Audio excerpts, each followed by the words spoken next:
Hello అండి. ఏంటి పనసకాయతో వచ్చాననుకుంటున్నారా?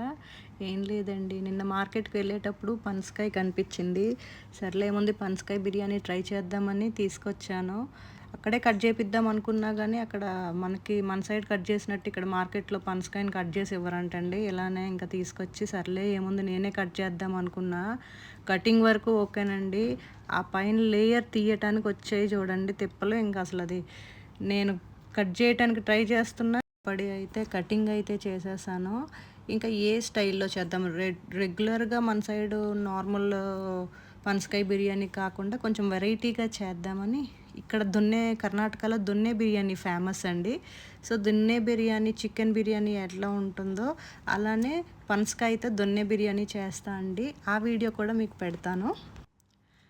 పైన లేయర్ అంతా తీసేసి ఇగోండి ఇలా చిన్న చిన్న ముక్కల కింద నేను కట్ చేసి పెట్టుకున్నా.